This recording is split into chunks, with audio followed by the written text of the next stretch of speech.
मैं एक्चुअली बिहार के एक बहुत ही पिछड़े इलाके से आता हूँ। आई मीन डेली नहीं आता।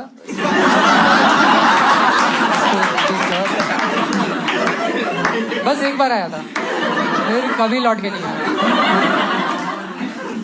कितना पिछड़ा, मतलब वहां प्रोग्रेस आई थी, हमने वापस भेज दी। आप समझ रहे हो आप? हमारे गांव में प्रोग्रेस टिक ही नहीं पाती है। हमारे गांव में एक नदी है, उस पर पुल लगवाया, बाढ़ आई, पुल चला गया। पहली बाढ़ पुल ही नहीं रुका, पूरा गांव खड़ा है कि आज हम लोग पुल से नदी को क्रॉस करेंगे, और पुल ही जाने लग गया।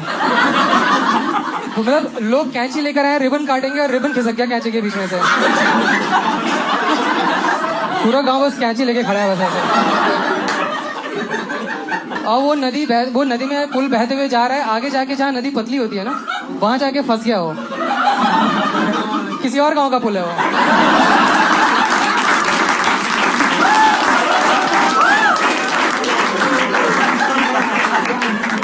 प्रोग्रेसिव पुल।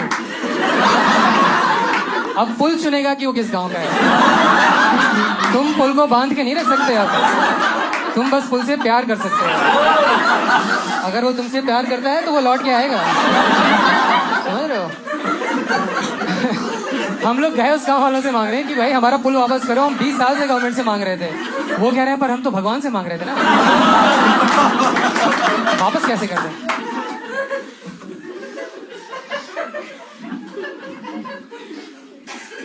मेरे गांव में अब टूरिज्म आ रहा है ये देखने के लिए कि कोई इतना पिछड़ा कैसे रह सकता है।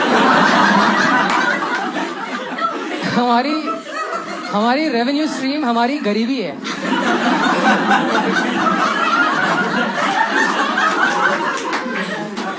अब अगर प्रोग्रेस आ गई तो पैसे आने बंद हो जाएंगे। अब सरकार कह रही है कि हम सड़क लगाएं, बोलते नहीं फिर लोग कैसे आएंगे, उनका एक्सपीरियंस खराब हो जाएगा। इनफैक्ट जो सड़क है उसको भी हटा दो। It's all about customer experience, right? पर ये यार गवर्नमेंट सुनती कहाँ है किसी की? जो मन में आया करती है, कहती है हम 6 लेन का हाईवे बनाएंगे आपके गांव में। आपको शहर जाने में 5 घंटे लगते थे ना, अब 1 ही घंटा लगेगा। और हम सब सोच रहे हैं साला बाकी 4 घंटे करेंगे क्या फिर हम? ये कैसी बेवकूफी है भाई? खाली बैठे लोगों को और टाइम कौन देता है?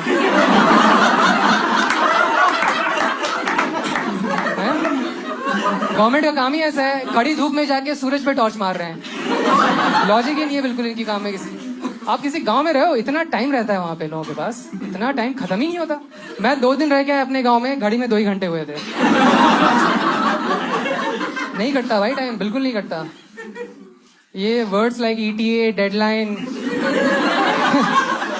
कोई मतलब नहीं है इन शब्दों का। आपके मुंह पे गुटखा थूक देगा वो।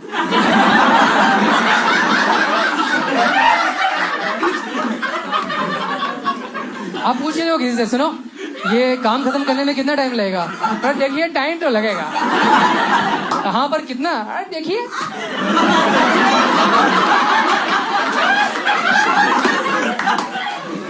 देखिए, ये गुटखा नहीं है। This is the weight of irresponsibility everybody carries around in that state. देखिए, देखिए का मतलब है अब आप और मैं साथ में देखेंगे ये काम कब खत्म होता है। अब ये ETA नहीं है, अब ये चैलेंज है कि अब ये काम खत्म हो के दिखाए।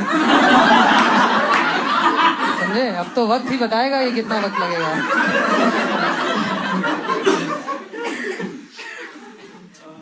लोग तैयार हो के कुछ नहीं करते हैं। Can you imagine the concept? Can you digest it? To get ready and then do nothing the whole day. मैंने देखा है लोगों को करते हुए भाई। देखो मेरे तो लाइफ में कुछ पर्पस है, वरना पानी मेरे बदन को छू के दिखाए। समझ रहे हो? मैं देखा भाई लोगों को। मेरा अपना कजिन है, गांव में रहता है, सुबह सुबह नहा धो के एकदम पूजा पाठ करेगा, खाना वाना नाश्ता करके फॉर्मल पहन के पूरे दिन खाली बैठा रहेगा। मुझे एंग्जाइटी होती है उसको देख के। ऐसा लगता है जैसे किसी ने रेस में रेडी स्टेडी बोल दिया, गो नहीं बोल रहा बस।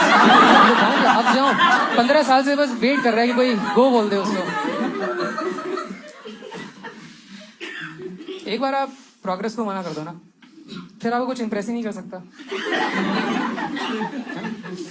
आई ट्राइड, कुछ इंप्रेस नहीं करता मेरे गांव के लोगों को। मैंने बोला तुम्हें पता है यहाँ पे एक दुनिया में एक आदमी, इलॉन मस्क नाम है उसका, उसने एक ऐसी कार बनाई है जो बिजली पे चलती है। Self driving car, luxury car, not impressed at all. बोले हैं that's not luxury, luxury is having a driver. ऐसी कार बनाओ जिसमें सिर्फ ड्राइवर हो, नो पैसेंजर, पैसेंजर घर पे रहेगा, बस ड्राइवर हर जगह जाएगा और बोलेगा हाँ पीयूष तो नहीं आ रहे। अगर आपको मिलना है तो ये गाड़ी लीजिए, जाइए ले जाइए। आप सोच रहे हो आपका अपना चलता फिरता मिस्ड कॉल, हर जगह बस लिफाफा लेके जा रहा है और ऐसे पकड़ा दे रहा है, बस ये लीजिए पीयूष ने भेजा है। उसको खोला, उसमें लिखा है मैं बढ़िया तू बता।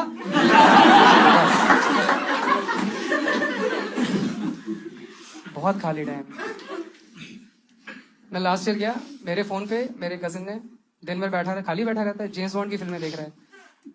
और बिहार बोर्ड का लड़का, अच्छा नहीं लगा उसको जेम्स बॉन्ड, ओपन लेटर लिख दिया उसने। बिहार बोर्ड का लड़का जेम्स बॉन्ड को ओपन लेटर लिख रहा है, आदरणीय जेम्स, सादर प्रणाम, मैं कुशल से हूं, आपकी कुशलता चाहता हूं। जेम्स, बड़े दुख के साथ बताना पड़ रहा है कि आपको जासूसी नहीं आती, क्योंकि अगर 300 लोगों के बीच में एक अनजान आदमी आपको दूर से पहचान ले तो आपको सीक्रेट एजेंट नहीं, स्विगी का फूड डिलीवरी एजेंट होना चाहिए। याद करो जेम्स। एक मिशन पर आपको गायब होने वाली गाड़ी दे दी गई थी, गायब होने वाली गाड़ी। आपने क्या किया? आप उस गाड़ी में बैठे विलन के घर पे गए और उसकी वाइफ के साथ सेक्स कर लिया। क्या यही सही उपयोग है गायब होने वाली गाड़ी का?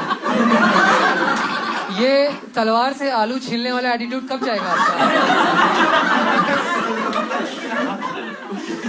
और क्या हर मिशन पे सेक्स करना जरूरी है?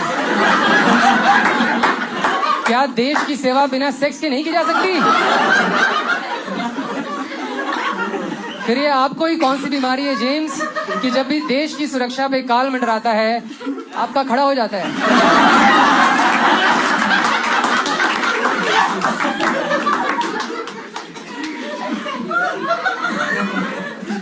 इसका इलाज करवाएं, बाकी सब घर पे ठीक है। बाबूजी ने गाय खरीदी है, माँ के मोतियाबिंद का ऑपरेशन सक्सेसफुल रहा। बड़ों को प्यार और छोटों का आशीर्वाद। Chulbul Jha, that's his name, Chulbul Jha. School का नाम है ये। इस नाम के साथ तो गांव में ही रहना पड़ेगा। पर पता है मैंने डिकोड कर लिया है। प्रॉब्लम पता है क्या? प्रॉब्लम प्रोग्रेस से नहीं है, प्रॉब्लम है रिस्पॉन्सिबिलिटी से। हाईवे तो बना देगी सरकार, पर उसका ख्याल कौन रखेगा ना, देखभाल कौन करेगा? अगर हाईवे बना दिया और मेरे दादाजी सुबह सुबह जाके चेयर खोल के बीच हाईवे में अखबार पढ़ने लग गए, तब आप क्या कर लोगे? ये हाईवे जो दिल्ली से कोलकाता जाता है पूरे मैप में ब्लू है, मेरे गांव में रेड हो जाता है। हाँ, हंसो मत, मेरे दादाजी हैं वो। बस वाला हॉर्न बजा रहे कि जाने दो भाई, आगे निकलने दो। बोला ठहरो, अभी खेल समाचार बाकी है भाई।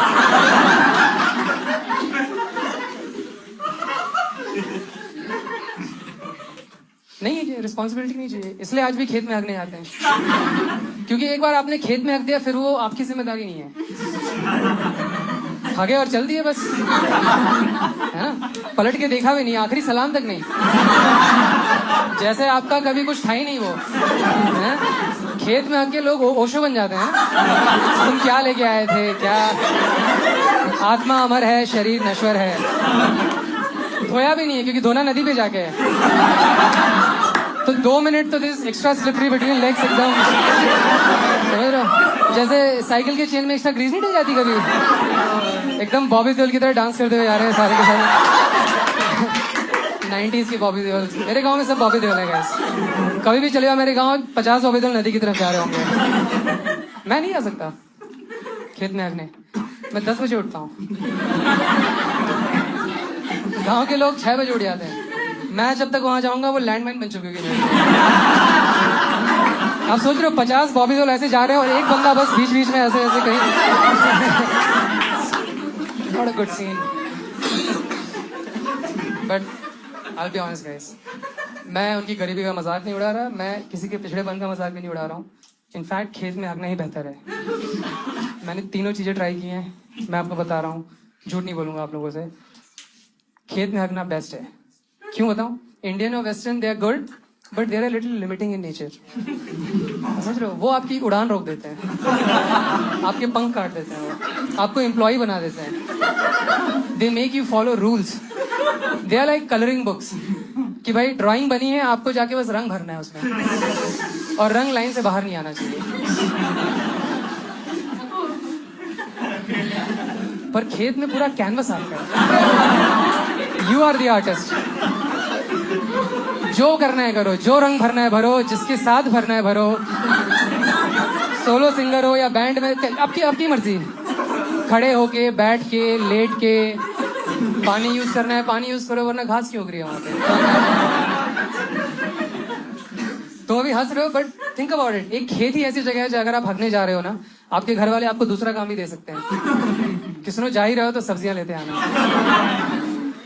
इंडियन वेस्टर्न में ऐसा कभी नहीं हो सकता। ऐसा कभी हुआ है कि आप जा रहे हो अपने इंडियन वेस्टर्न में, कोई बोल दे कि बेटा सुनो आलू लेते आना? क्योंकि अगर आप ले आए ना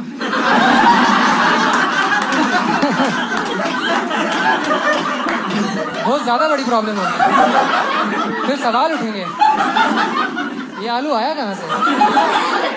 आलू तो जमीन के नीचे ही उगता है ना।